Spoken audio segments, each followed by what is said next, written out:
Le Grand Dialogue. Sigi Kafoba. Edouani Ouamakaran. Le Grand Dialogue, l'émission de débat du studio Tamani sur votre radio. Chenni Beri. Halud Mauni. Chenni Beri. Sigi Kafoba. Le Grand Dialogue. Insécurité, la situation dépasse-t-elle les autorités? C'est le thème du grand dialogue de ce soir. Une semaine sanglante dans le pays, du fait de l'insécurité au nord, au centre et au sud du pays. Au moins une dizaine de morts ont été enregistrés ce week-end dans des attaques et embuscades contre les forces armées maliennes et civiles, dont 2 conducteurs marocains à Djidjeni de la région de Kaï. Au même moment, des groupes djihadistes imposent la charia aux habitants de 5 villages du cercle de Youarou dans la région de Mopti. Quelle explication à cette montée de l'insécurité? À quoi faut-il s'attendre? On en discute dans ce grand dialogue avec nos invités. Dr Ali Tunkara, directeur du Centre d'études stratégiques au Sahel. Boubacar Bokoum, spécialiste du développement et de la coopération transfrontalière. Madame Kadiatou Keita, spécialiste des questions sécuritaires. Je suis Imran Akilou Maïga, invité, auditeur, téléspectateur. Bonsoir et bienvenue. Le Grand Dialogue. Docteur Ali Tunkara, de temps en temps, la situation sécuritaire se dégrade de plus en plus dans le pays. Comment peut-on expliquer une telle dégradation à ce niveau? Plusieurs facteurs sous-tendent effectivement la dégradation du tissu sécuritaire, tant dans les régions du nord que celles du centre du pays. Parmi ces facteurs d'emblée, il faut quand même évoquer la saison de pluie. C'est vrai que beaucoup de nos localités à l'intérieur du pays sont enclavées, donc sont difficilement accessibles entre le mois de mai jusqu'au mois de décembre en réalité, notamment toutes les parties dites de la région de Ségou, une bonne partie même de la région de Mopti également. Ce sont des localités qui sont difficilement accessibles, donc naturellement, ces trajets enclavés sont parfois aussi courtisés ou convoités par les groupes radicaux violents, dont l'armée, avec des moyens très limités, avec que des 4x4, à la limite même pas des blindés, il va de soi que des embuscades soient tendues ça et là. Au-delà de ces aspects climatiques, il faut aussi rappeler à combien nous assistons à une sorte de localisation du terrorisme de façon simple. De plus en plus, nous avons des Maliens qui appartiennent à des groupes radicaux violents, qui sont nés dans les différents terroirs en proie aux attaques terroristes, qui ont y grandi, qui perpétuent aussi des actions violentes dans ces mêmes terroirs. Donc, ce qui va rendre davantage difficile, voire impossible, d'identifier déjà les acteurs qui sont à l'origine de ces différentes attaques violentes. Mais dans le même temps, il y a aussi des actions qu'on pourrait qualifier d'isolées de la part de groupes armés criminels, notamment toute la partie de la région de Kaï. On sait pertinemment que la région de Kaï comprend pas mal de nos compatriotes qui vivent dans la diaspora. Quand ceux-ci viennent pour passer des vacances au pays, naturellement, ils sont très souvent attaqués sur des trajets entre Bamako et Kaï. Ce sont des attaques qui ne sont vraiment pas isolées pour qui connaît cette partie du territoire. Donc ça, c'est cette forme d'humanitisme.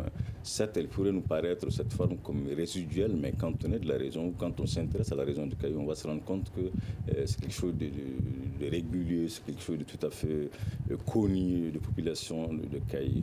Mais tout cela, il faut aussi le mettre, le fait que on a quand même une certaine connexion entre les entrepreneurs de la violence, qu'on soit dans des conflits locaux, qu'on soit dans des conflits avec le référentiel musulman, ou qu'on soit même dans ce qu'on pourrait qualifier de la criminalité organisée. Chacun de ces acteurs ou chacune de ces catégories se donne des coups de main, en gros. Si je suis de la Katiba de Hamadoun Koufa, j'entends opérer une action d'une grande envergure, je pourrais demander l'apport d'un groupe armé qui est parfois inscrit dans le processus de l'accord pour la paix et la réconciliation.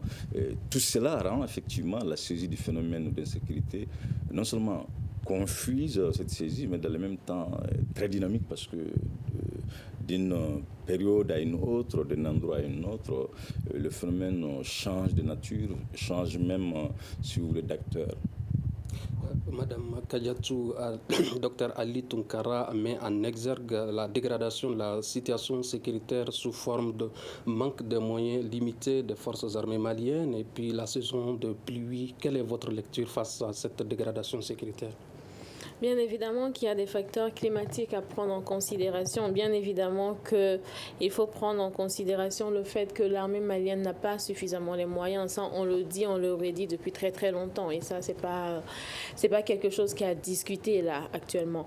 Par contre, je pense qu'il faudrait aussi prendre en considération le fait que, comme il l'a dit, il y a aujourd'hui de plus en plus d'attaques armées qui ne sont pas du fait de ce qu'on appelle aujourd'hui des terroristes ou des groupes djihadistes. Il y a de plus en plus, en fait, d'attaques qui relèvent du banditisme, des gens qui profitent aujourd'hui de la prolifération des armes pour pouvoir attaquer et s'aimer la terreur dans la population.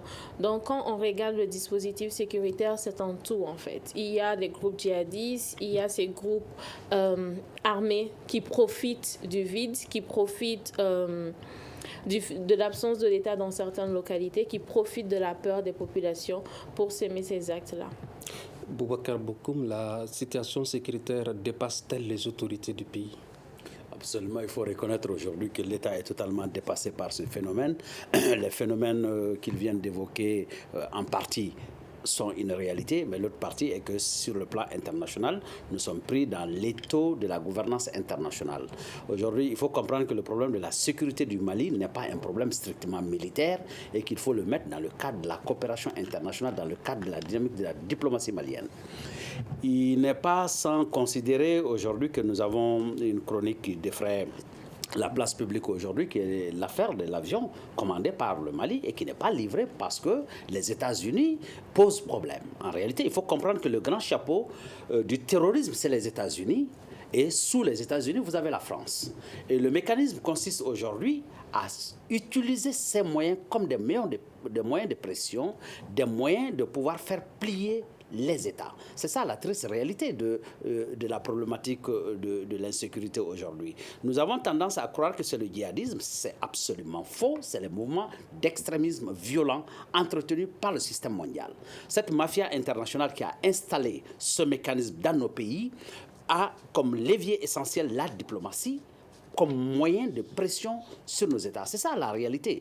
Vous allez prendre Amadou Koufa, Iyad Aghali, tous ces mécanismes qui sont là, et la perte même, la déliquescence même de notre État est un mécanisme international imposé à nos États. C'est ça la triste réalité. Parce que vous avez le chapeau financier qui est le FMI et la Banque mondiale, qui est le levier essentiel, et c'est dans ça que vous avez tous les phénomènes de manipulation. Vous avez vu récemment en Guinée que voilà, il y avait l'armée américaine qui était présente.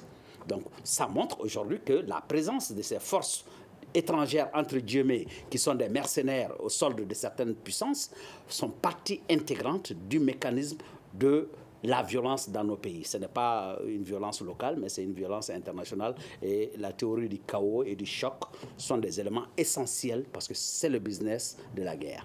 On avait constaté qu'à l'époque, l'armée est attaquée directement dans les casernes, mais ces derniers temps, le constat est tout autre. De plus en plus, l'armée tombe dans des embuscades. Quelle explication à cela? Cela est tout à fait normal parce que l'armée n'est pas assez dynamique dans sa posture. D'abord, ce que vous appelez des casernes, je les appelle des dortoirs des militaires et de leurs familles. Ce ne sont pas des casernes de façon correcte, parce que vous avez, dans nos camps militaires, généralement, c'est les familles des militaires, c'est les enfants des militaires qui y résident. Donc, ce ne sont pas des structures totalement militaires. Et l'autre problème, c'est qu'aujourd'hui, en tentant de ravitailler les structures en termes de munitions, en termes de logistique, effectivement, il y a des embuscades. Et comme on n'a pas une possibilité de faire une couverture aérienne et observer en amont pour savoir qui est caché où, n'étant pas présent sur l'ensemble du terrain, donc la progression devient difficile parce que l'appui logistique nécessaire à cette progression en termes d'éclairage, en termes d'observation, nous n'avons pas ces moyens. Donc, effectivement, ils prennent des risques et ils tombent dans des embuscades. Mais ce qu'il faut comprendre dans le mécanisme des embuscades, c'est que déjà en amont, c'est connu. On sait plus ou moins où se cachent ces gens. Donc, je pense aussi qu'il y a un risque que nos soldats sont en train de prendre, qu'on aurait pu éviter, parce que ça, c'est en termes d'organisation logistique, c'est en termes d'intelligence sur la progression. Je pense que ça, c'est des mécanismes qu'on peut éviter. Vous dites qu'on aurait pu éviter. Docteur Ali Tounkara, pourquoi l'armée peine à éviter ces embuscades? Je pense qu'il y a plusieurs facteurs aussi qui sous-tendent les embuscades qui sont tendues contre nos forces de défense et de sécurité. Mais rappelons quand même que de janvier 2020 à aujourd'hui, on a assisté à une sorte de redéfinition de l'appareil sécuritaire de l'opération Maliko, en passant par l'opération Kélétigui. Naturellement, l'état-major avait compris qu'il fallait vraiment revoir sa façon d'intervenir. Mais maintenant, concrètement, comment expliquer ces différentes embuscades auxquelles les éléments de force de défense et de sécurité font l'objet? D'emblée, il faut déplorer l'insuffisance et l'inadéquation des outils qu'ont les éléments de force de défense et de sécurité. Si vous regardez les différentes colonnes, que ce soit dans la région du centre ou celle du nord, c'est une réunion de 4x4 en fait. À la limite, on n'a pratiquement pas de blindés. Si vous regardez un contingent de l'aménagement passé sous vos yeux, vous allez vous rendre compte qu'il y a au moins 2 à 3 blindés qui les accompagnent. Vous voyez ce que ça fait. Or, au Mali, même l'attaque récente, il n'y avait aucun blindé qui soutenait. Mais est-il difficile de détecter ces mines-là? C'est très compliqué. Même les armées les plus sophistiquées savent qu'effectivement, s'assurer qu'il n'y a pas de mines posées, ce n'est pas une tâche aisée en toute objectivité. Mais dans le même temps, une opération militaire coûte très cher. Quelle que soit la nature d'une opération, elle coûte à moins de 500 millions de francs CFA. Vous voyez ce que ça fait.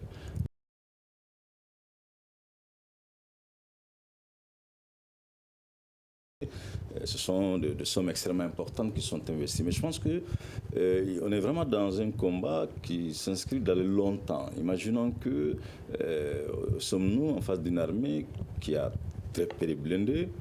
Combien coûte un blindé? Vous voyez ce que ça fait déjà en termes de moyens financiers conséquents.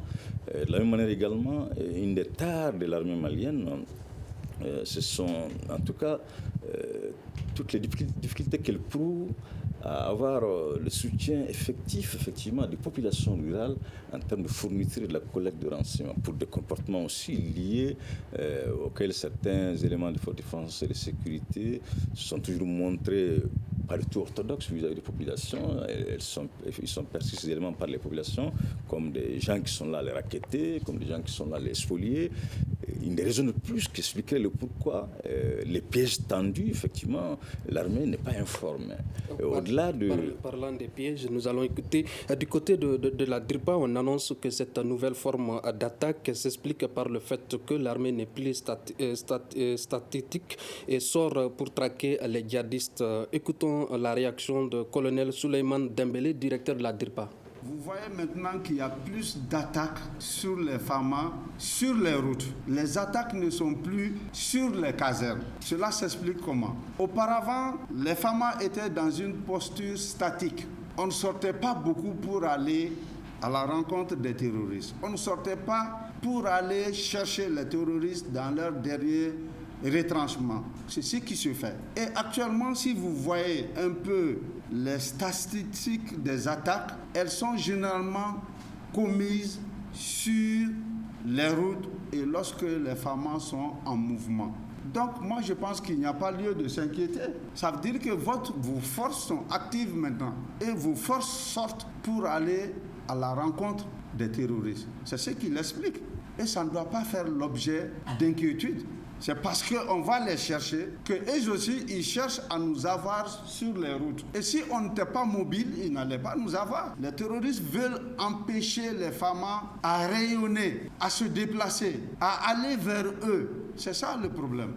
Colonel Dembélé disait qu'il ne faut pas s'inquiéter. Est-ce faut-il s'inquiéter par rapport à ce qui se passe sur le terrain?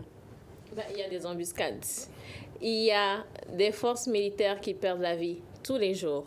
Il y a des blessés tous les jours. Donc, je suis assez étonnée qu'on entende dire qu'il ne faut pas s'inquiéter quand nos militaires perdent la vie. Je ne sais pas si c'est ce qu'il a voulu dire, mais en tout cas, c'est ce qui transparaît un petit peu.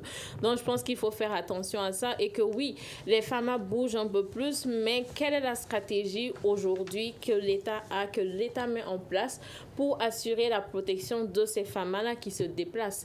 Parce que les militaires sont en train de s'ajuster, les groupes d'extrémistes violents sont en train de s'ajuster. Ils sont en train de revoir leur stratégie. Aujourd'hui, une embuscade, c'est quelque chose que l'on peut planifier avec très, très peu de moyens. Et c'est quelque chose qui peut faire de très gros dégâts, en fait. Donc, c'est même une stratégie qui est plus facile à mettre en œuvre que d'attaquer des casernes. Parce que ça, il faudra faire une reconnaissance, ça demande énormément de moyens. Les embuscades ne demandent pas autant de moyens. Donc là, ce sont des stratégies qui sont faciles à mettre en œuvre, qui jouent sur le mental de nos forces de sécurité parce qu'elles vont sur le terrain sans savoir ce qui peut leur arriver en cours de route. Et c'est une stratégie qui est en train aussi d'avoir un impact sur la population, en plus de tuer les populations. Donc je pense qu'il faudra... C'est bien que l'on puisse dire aujourd'hui, oui, c'est parce que nos FAMA bougent, mais aujourd'hui, on sait que nos FAMA, en bougeant, sont attaqués. Donc, quelle stratégie on met en œuvre pour éviter ça? Est-ce que l'armée tire les leçons en matière de renseignement de ces embuscades? Ça, c'est une bonne question, en fait. Et quand on regarde le fait qu'il y a énormément d'embuscades, quand on regarde même le fait que des casernes sont attaqués, on se demande en fait est-ce que l'armée tire véritablement les leçons de ce qui se passe en fait. Et je pense que beaucoup de gens dans la population ont aujourd'hui l'impression que ce n'est pas le cas. Pour pouvoir déjà éviter les embuscades, il faut, comme on l'a dit, il faut avoir des moyens. Il faut avoir une surveillance aérienne. Ce qui manque aujourd'hui à l'armée malienne. Donc c'est vrai que ça a un coût, mais il faudrait que l'on puisse investir dans ça. À défaut, il faudrait avoir des renseignements de la population. Ce que l'armée malienne peine aujourd'hui à avoir parce que justement, il y a des gens qui pensent que quand on partage des informations avec nos forces de sécurité, au mieux, elles ne font pas grand-chose. Au pire, on se met soi-même en danger. Alors que sans ces informations, sans surveillance aérienne, ce n'est pas possible de pouvoir lutter ou de pouvoir empêcher des embuscades. Quelles conséquences ces embuscades peuvent-elles avoir sur l'état d'esprit des soldats sur le terrain quand on entend colonel Souleymane Dembélé disait qu'il n'y a pas lieu à s'inquiéter?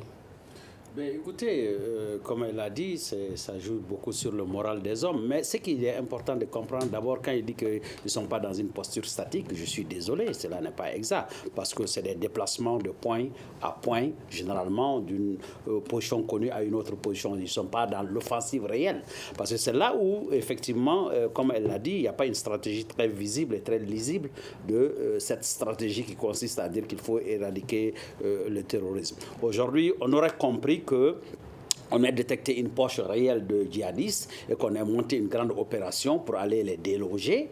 Ben, écoute, quand il y a une embuscade, bon, son explication peut tenir. Mais ce n'est pas le cas pour le moment. Il s'agit juste des petits déplacements de logistique ou des ravitaillements où les embuscades sont les plus fréquentes. Donc, ils ne sont pas dans la guerre réelle. Et c'est là où il y a problème. Il faut aujourd'hui que l'armée malienne engage une véritable guerre à grande échelle et accompagner des partenaires. Maintenant, si notre diplomatie... Pourquoi vous dites qu'ils ne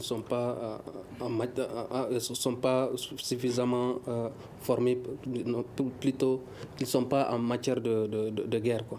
Non, écoutez, la guerre par rapport à un mouvement d'extrémisme violent consiste à faire quoi? Avoir l'information exacte de la poche qui sont occupées. Ces zones sont connues. La forêt de Ouagadougou, elle est connue. Maintenant, aujourd'hui, qu'on se dise qu'on se donne tous les moyens de faire une attaque d'envergure, les déloger, les débusquer, aller tirer IAD de là où ils se retranchent. Mais ça, c'est des opérations qui sont très claires et qui ont un objectif bien défini. Dans une telle progression, si vous avez une embuscade, oui, son explication peut tenir. Mais ce n'est pas le cas. À l'instant, ce n'est pas ça le cas. Maintenant, je veux juste dire qu'aujourd'hui, toute la logistique dont l'armée a besoin, c'est vrai, localement, nous n'avons pas les moyens de le faire, mais nous avons des partenaires qui sont sur le terrain, mais qui ne définissent pas les bonnes conditions pour aller à un tel exercice. Donc nous sommes réduits au strict minimum en termes d'équipement, nous sommes réduits au strict minimum en termes de renseignement, et la mobilité aussi, elle est réduite parce que nous n'avons pas toute la logistique qui sied à ce genre d'opération. Donc, c'est incompréhensible que notre diplomatie ne puisse pas imposer une vision, d'abord une stratégie militaire bien définie, avec une possibilité de dire à nos partenaires, voilà la stratégie dans laquelle nous vous invitons, et l'opération se déroule dans ce principe. Mais aujourd'hui, nous sommes tirés par le bout du nez, par cette structure qui n'apporte pas, outre mesure, grande valeur ajoutée, et nous-mêmes, nous sommes dans l'incapacité de résoudre l'équation. Donc, la synergie d'action entre nos forces de défense et de sécurité et la complémentarité, parce que la logistique dont nous avons besoin, M. Toungara vient de le dire, quand il y a une patrouille de la MINUSMA ou un déplacement de la MINUSMA, la logistique qu'il déploie, on la voit. Mais pourquoi cela n'est pas combiné avec celle de l'armée malienne? Donc il y a un dispositif à prendre, les terminologies militaires sont connues, la méthode de progression militaire elle est connue, que ce soit des FAMA ou de nos partenaires de la MINUSMA, mais il s'agit maintenant de mutualiser ces forces pour pouvoir être plus efficace sur le terrain. Tout à fait. Docteur Ali Tounkara, selon les informations, les militaires tués dans l'embuscade de ce dimanche partaient secourir les populations d'un village menacé par les djihadistes. Y a-t-il une défaillance dans la communication de l'armée? Je pense que oui et non. Oui, parce que si vous prenez quand même, il faut être franc là-dessus. L'armée malienne a des limites très évidentes en termes d'équipement militaire, incontestablement. Mais au-delà d'équipements militaires, je crois que Mme Keïta a bien fait de mentionner l'impérieuse nécessité de bénéficier de cet apport de la part de communautés qui vivent dans ces endroits en proie aux attaques terroristes. Une des raisons qui expliquait le pourquoi du déclenchement de l'opération Kélétigui. La finalité recherchée par cette opération Kélétigui, portée par l'état-major, à comment renforcer davantage ces liens de confiance entre éléments de forte défense de sécurité et population, notamment rurale. Je pense que l'état-major il est vraiment conscient des enjeux en toute objectivité. Mais rappelons, sans pour autant soutenir l'armée, que lorsque des attaques sont dirigées contre les populations civiles, les populations en question sont dans les sensationnels. Elles souhaiteraient, ce qui est très légitime, une intervention imminente de l'armée. Or, on sait pertinemment que dans cette exigence militaire et les soucis de combler les attentes des populations en termes de l'offre et de la demande de sécurité, parfois il y a des écarts qui sont importants. Donc, agir dans les sensationnels par l'armée, naturellement, on tomberait dans des embuscades. Je suis d'accord avec beaucoup, mais effectivement, quand vous prenez le contexte malien, il y a un sérieux problème de coordination des efforts. Il y a des efforts qui sont en cours, on ne peut pas les nier. Quand on prend les différents plans qui se sont succédés, si vous voulez, de normalisation. Partagez son explication selon laquelle l'armée malienne n'est pas en posture réelle de guerre? Non, elle est vraiment, clairement, elle est en pleine guerre aujourd'hui. Il ne faut quand même pas être aussi radicaliste ou radical. Non, il faut être sérieux avec le sujet. L'armée malienne, elle est sérieusement engagée dans des conflits pour avoir vu les hommes dans les centres ainsi que dans le nord du pays. C'est indéniable. Même l'attaque de Tessit l'an passé, ou les attaques de Tessit, ce sont quand même de volontaires. On les avait parce que la barque qui servait de regagner Tessit sans passer par des routes très piégées. Cette barque avait été endommagée par le groupe radicaux violent. Mais en dépit de tout cela, on a quand même eu des hommes qui ont accepté de risquer leur vie. Merci beaucoup. Comme il faut saluer cela. Et de la même manière également, il faut qu'on soit lucide. Ils savent ces éléments qui sont sur les différents chats sensibles, qu'effectivement, il y a d'insuffisance en termes d'équipement, il y a d'insuffisance en termes d'information, même si vous voulez, des renseignements. Mais en dépit de toute cette art, ils prennent quand même leur destin en main pour apporter le minimum d'appui qu'ils peuvent à nos populations qui vivent dans ces formes de crise multidimensionnelle. Donc, pour vous dire que l'armée malienne, clairement, a des difficultés évidentes en termes d'équipement, mais là où nous devons vraiment travailler davantage pour minimiser ce genre d'embuscade, à comment... Nous allons parler des solutions plus tard. Madame, est-ce que l'armée aujourd'hui dans une posture réelle de faire face à la menace djihadiste? Avant de répondre à ça, permettez-moi juste de rebondir sur ce que disait M. Bokoum. Je pense qu'effectivement, aujourd'hui, le Mali doit clarifier ses besoins à la communauté internationale. Et je pense qu'aujourd'hui, le Mali aussi doit pouvoir être en position de dire voici ce que nous voulons. Et ça, ce n'est pas forcément évident en matière d'aide parce que c'est plutôt les autres qui viennent en disant voici ce qu'on peut faire pour vous et on le prend. Donc, je pense que ça, c'est important que le Mali clarifie ses besoins. Mais je pense qu'aujourd'hui, en fait, il faut aussi que le pays puisse mobiliser ses propres ressources. C'est pas évident. On est dans un pays qui est pauvre, disons-le, mais il faut quand même que le pays puisse mobiliser ses propres ressources. On l'a vu avec l'exemple afghan il n'y a pas si longtemps. Aucun pays ne va aider indéfiniment un autre pays à sortir de sa guerre ou à sortir du conflit. C'est pas possible. Tôt ou tard, ces forces vont se désengager. Et on le voit encore avec la volonté de Paris de réduire ou de modifier un peu sa stratégie au Mali. Donc, il faut qu'aujourd'hui, le peuple malien et l'État malien puissent mettre en place des stratégies de mobilisation des fonds pour justement doter l'armée des moyens dont nous parlons. Et je pense qu'aujourd'hui, la population elle-même ne comprendrait pas que, en fait, au moment où on est en train de parasiter un peu le débat public sur l'avion présidentiel, les moyens de l'État, il faut qu'on puisse dire en même temps qu'on n'a pas des moyens pour doter notre armée du matériel dont elle a besoin. Donc, je pense que c'est important qu'on puisse regarder vers nous-mêmes et ce qu'on peut faire concrètement. Pendant que l'armée sorte pour aller attaquer les djihadistes, selon la DRIPA, des dizaines de villages sont contraints de se soumettre à la charia imposée par les djihadistes. Cette sortie a-t-elle de valeur si elle ne parvient pas à assurer la sécurité de ces villages-là?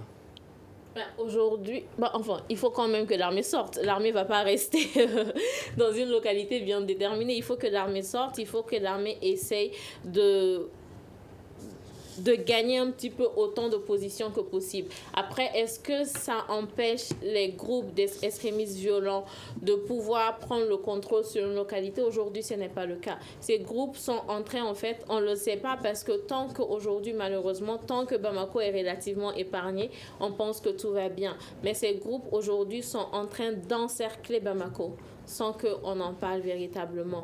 Et donc, ça fait qu'aujourd'hui, il y a de plus en plus de populations, il y a de plus en plus de villes qui sont obligées justement de se soumettre à la charia parce que l'armée n'est pas là pour pouvoir les défendre et les protéger. Face à la menace des présumés terroristes, plusieurs centaines d'habitants des villages dans la région de Ségou sont contraints de quitter leur village. Écoutons ce papier signé Fatih Yatara. Ces déplacements massifs des populations sont signalés à Bouyaguiwere, Bewani, Pondasaba, Manidje, Nanzambougou, Zanakoro et Mokon, tous des villages de la région de Ségou. Des populations estimées à plus de 1000 personnes, des femmes, des enfants et des vieilles personnes en majorité. La situation reste précaire dans la zone où des présumés djihadistes et des milices de chasseurs s'affrontent régulièrement. Dans la même zone, des convois de l'armée malienne sont tombés dans une embuscade ce dimanche entre Manidje et Kolongo, cercle de Massina. Les bilans selon les autorités militaires est de 5 morts, 5 véhicules brûlés du côté des Fama ainsi que 3 morts et 3 véhicules détruits côté assaillant. Au même moment, des routiers marocains ont été tués à Nara et plus de 4 personnes, dont un policier, ont été blessés par des hommes en armes. Selon des sources locales, ces hommes armés seraient venus de la forêt de Ntobala entre Kita, Djidjeni et Djema. Plus de 1000 personnes sont contraintes de quitter leur village dans la région de Ségou alors que des militaires sont à la tête du pays. Quelle lecture faites-vous de ce déplacement massif de ces populations-là? Mais écoutez, avant de répondre à votre question, je vais rebondir sur un fait du docteur Tungara pour dire que je n'ai pas dit qu'ils ne sont pas dans la guerre. Mais aujourd'hui, la Constitution permet de décréter un acte de guerre qui n'est pas encore fait. Donc l'État n'est pas totalement engagé dans l'acte de guerre et de la mobilisation des ressources en interne pour vraiment se mettre dans une vraie posture de guerre. C'est de ça qu'il s'agit. Donc c'est la stratégie de mise en œuvre qui pose problème. Mais nos militaires, je sais qu'ils font un boulot excellent sur le terrain, ils se battent comme ils peuvent, comme des beaux diables, mais malheureusement, la stratégie ne suit pas et les mécanismes et toute la logistique dont ils ont besoin pour arriver à bout de ce terrorisme n'est pas assurée par les dirigeants. C'est ça la triste réalité.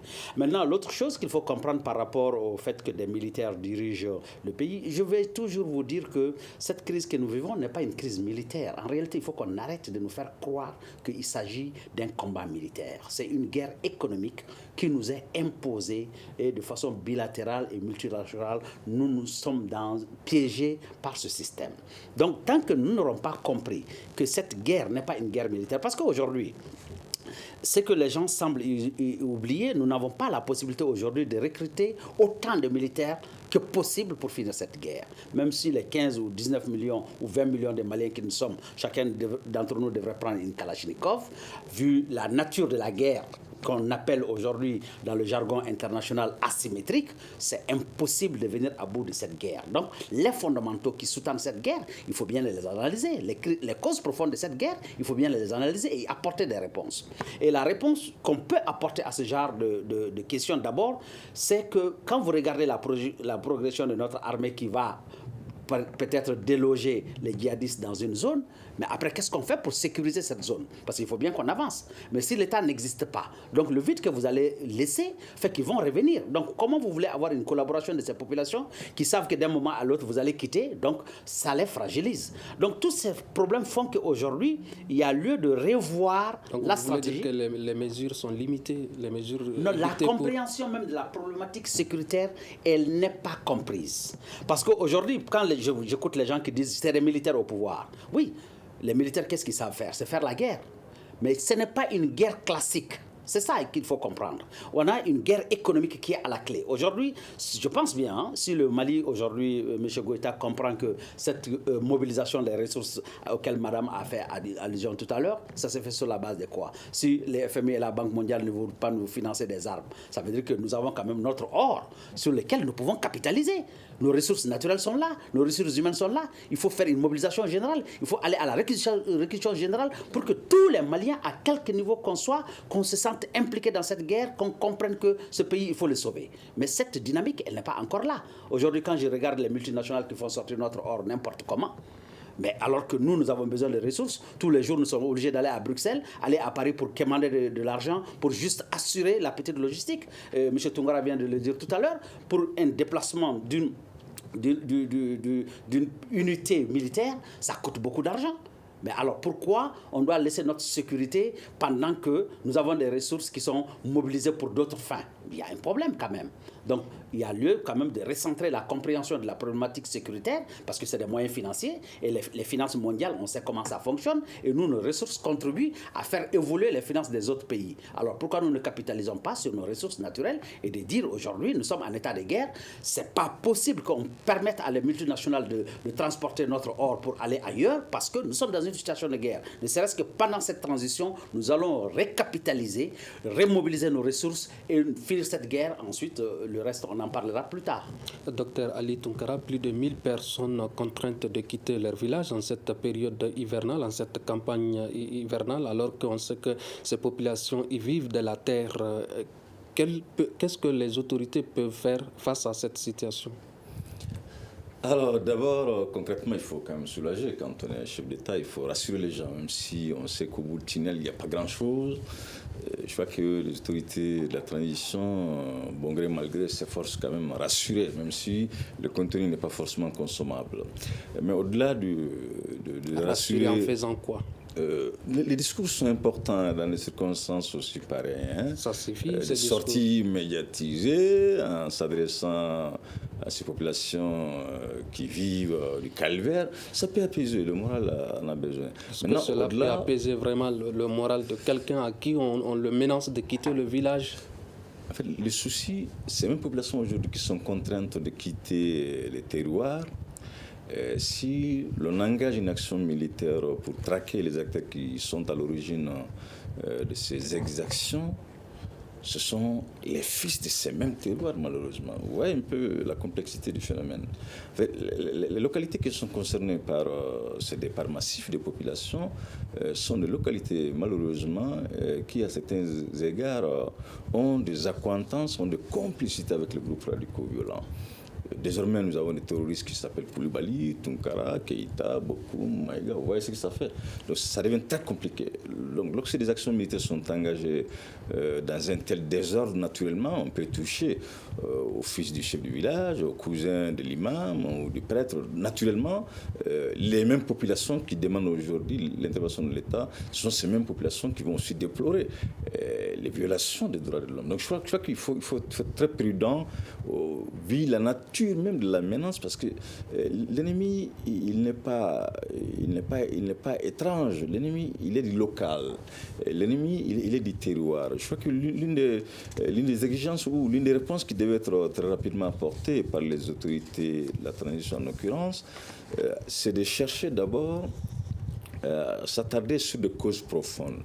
Ce sont des localités, malheureusement, où avons-nous en face des difficultés d'accès et de gestion des ressources naturelles. On en parle peu, mais c'est une évidence. Ce sont des localités où vous avez une petite minorité qui s'accaparerait de toutes les ressources naturelles, y compris les eaux, les mares et tout ce qui s'ensuit. Donc ça, ce sont des questions qui relèveraient plutôt de la hiérarchie sociale d'abord, avant qu'elles ne soient des questions nationales. Donc il est extrêmement important qu'on questionne d'abord cette anthropologie du terroir. Une fois que cette anthropologie du terroir est questionnée, c'est à partir de cet instant T que les autorités peuvent apporter des réponses durables. Mais attention, je crois que dans une telle euphorie, il faut éviter des réponses exclusivement militaires.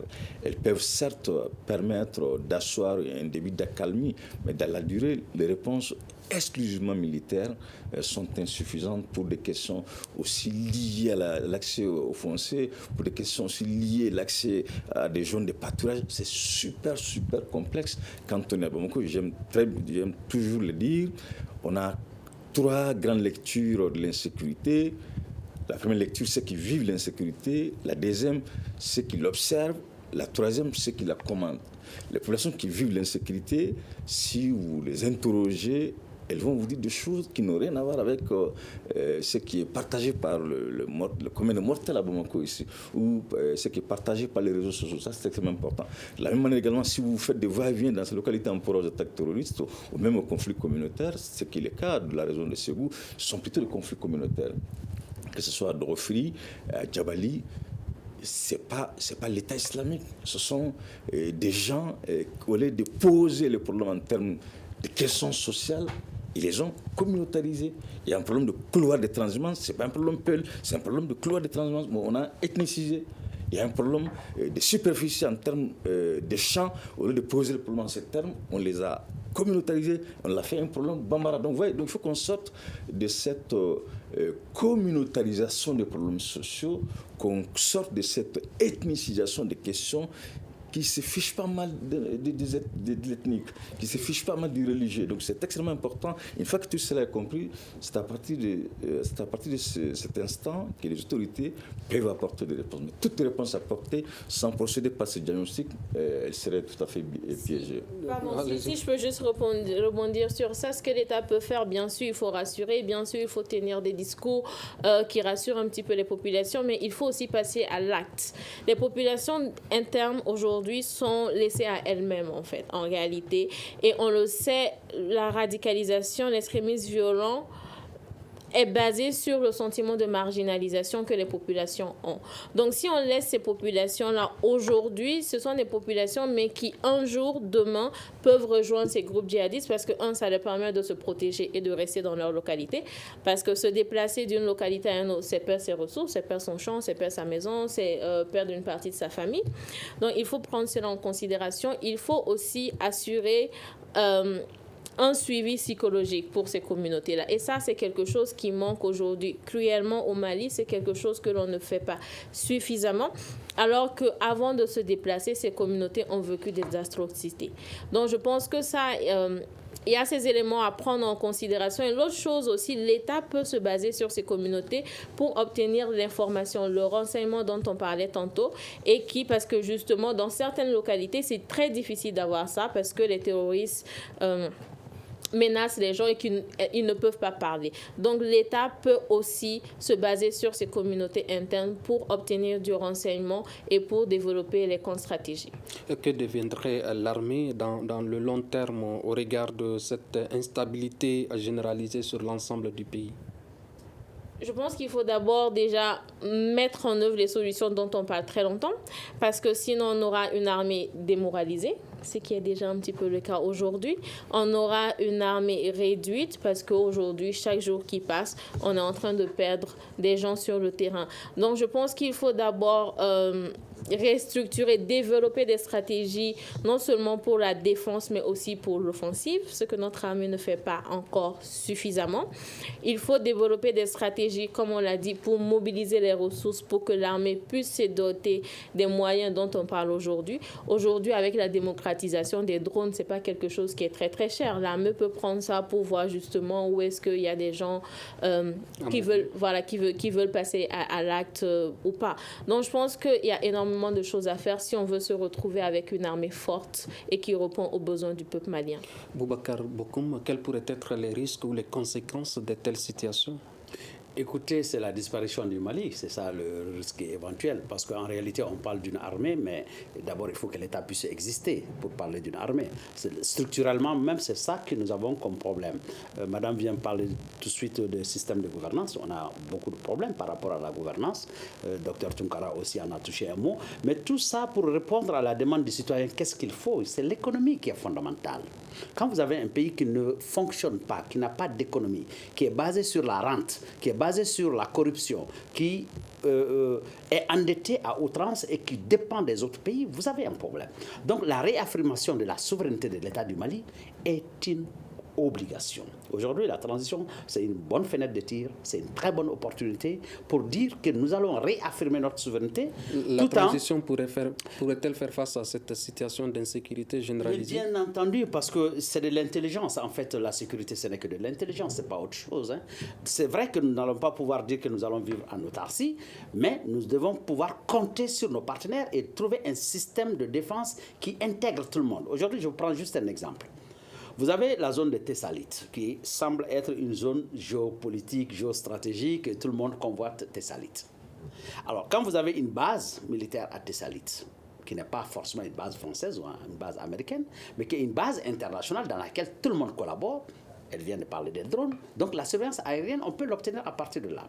Les frappes chirurgicales, on peut les obtenir de là. On se rappelle qu'à Konna, les avions ont quitté N'Djamena en réalité. Donc, aujourd'hui, si vous avez un système qui intègre la grande artillerie que le monde occidental voudrait bien apporter et que le Mali, dans un cadre de collaboration, vous avez par exemple l'exemple de l'OTAN, vous avez un petit pays comme la Slovénie qui ici aujourd'hui se trouve être attaqué, mais écoutez, c'est l'OTAN qui va lever sa grande artillerie pour aller à l'attaque. Donc si nous n'avons pas un système intégré qui nous permette d'avoir une grande artillerie qui nous permette de traquer le djihadisme, mais à l'échelle locale, on ne peut pas. Et on nous a réduit à l'échelle congrue de G5 Sahel, mais le Sahel, ce n'est pas que 5 États, c'est un minimum de 13 États. Donc en réalité, aujourd'hui, il faut qu'on réfléchisse globalement sécurité. La sécurité, elle ne peut pas être par rapport à un seul pays, le Mali. Aujourd'hui, c'est tout le continent qui risque de s'embraser. Et aujourd'hui, ceux qui pensent qu'ils sont à l'abri, s'ils ne nous accompagnent pas, mais ils ne sont pas du tout à l'abri. Ce mécanisme va les atteindre au-delà des frontières terrestres et maritimes. Ali Tunkara, vous avez amorcé les solutions. Comment peut-on rétablir la sécurité dans le pays? Je crois qu'il faut des solutions de concert. C'est vrai que le phénomène il est non seulement mouvant, mais dans le même temps, il ne concerne pas que le Mali. C'est quand même important. Il est nécessité aujourd'hui de carrément procéder par une réforme du G5 Sahel, qui est certes un outil très intéressant, mais sauf que son fonctionnement est très défaillant, parce qu'on ne peut pas parler d'une force conjointe. Au même moment, chaque force opère de manière isolée. Donc, il serait très urgent que les différents commandements opèrent sous un commandement commun.